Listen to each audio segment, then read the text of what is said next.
School കാലഘട്ടം മുതൽക്കേ പ്രണയത്തിലായിരുന്നു അഖിലും ആതിരയും. എന്നാൽ ആതിരയുടെ 18ാം പിറന്നാൾ ദിവസം ഇവർ ഒന്നിച്ച് കേക്ക് മുറിക്കുന്നത് സഹോദരൻ അർജുൻ കണ്ടതോടെയാണ് പ്രണയം വീട്ടിൽ അറിയുന്നത്.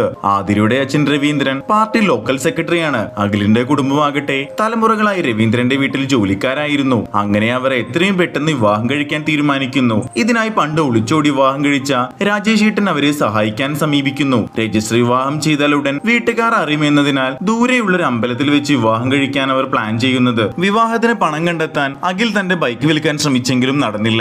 ഒടുവിൽ അഖിലിന്റെ അമ്മ രഹസ്യമായി ചിട്ടി വിളിച്ച് അവന് പണം നൽകി സഹായിക്കുന്നു. എന്നാൽ വിവാഹത്തിന് തൊട്ടു മുൻപ് നാട്ടിലൊരു ഹർത്താൽ പ്രഖ്യാപിക്കുന്നതോടെ അഖിൽ ആകെ ടെൻഷനിലാകുന്നു. കടകളെല്ലാം അടഞ്ഞു കിടക്കുന്നതിനാൽ സാരിയും സ്വർണ്ണമാലയും താലിമാലയും സംഘടിപ്പിക്കാൻ അവർ ബുദ്ധിമുട്ടുന്നു. ഹർത്താൽ ദിവസമായിട്ടും ഒരു കടയിൽ നിന്ന് വസ്ത്രങ്ങളും രാജേഷ് ഏട്ടൻ വഴി സ്വർണവും അവർ സംഘടിപ്പിച്ചു. രാത്രിയിൽ ആതിരയുടെ വീട്ടിലെ പശുവിനെ അഴിച്ചുവിട്ട് വീട്ടുകാരെ വഴി തിരിച്ചുവിട്ടാണ് അവർ അവളെ അവിടെ നിന്ന് കൊണ്ടുപോകുന്നത്. അമ്പലത്തിൽ വെച്ച് വിവാഹം കഴിച്ച ശേഷം ആരും അറിയാതെ അവർ മൂകാംബിയിലേക്ക് യാത്ര തിരിക്കുന്നു. എന്നാൽ മൂകാംബിയിൽ എത്തിയപ്പോഴാണ് ആതിരയുടെ അച്ഛമ്മ മരിച്ച വിവരം അവരറിയുന്നത്. അച്ഛമ്മയായി വലിയ അടുപ്പമുണ്ടായിരുന്ന ആതിരയ്ക്ക് അവരെ അവസാനമായി കാണണമെന്ന് നിർബന്ധമായതിനാൽ അവർ തിരികെ നാട്ടിലെത്തുന്നു. എന്നാൽ അവിടെ എത്തിയ അഖിലിനെ ആതിരയുടെ അച്ഛൻ മർദ്ദിക്കുന്നു. ഇതോടെ പോലീസ് കേസായി മാറുകയും ഒടുവിൽ എല്ലാവരും കോടതിയിൽ എത്തുകയും ചെയ്യുന്നു. ആതിര തന്നെ തന്റെ ഇഷ്ടപ്രകാരമാണ് അഖിലിനോടൊപ്പം പോയതെന്ന് പറയുന്നു. പക്ഷെ ആതിരയ്ക്ക് ഇനിയും 18 വയസ്സ് പൂർത്തിയായിട്ടില്ലെന്ന് എതിർവക്കീൽ പറയുന്നു. കോടതി കുറച്ചു ദിവസത്തേക്ക് കേസ് മാറ്റിവെക്കുകയും പിന്നീട് അവൾക്ക് 18 വയസ്സ് തികഞ്ഞപ്പോൾ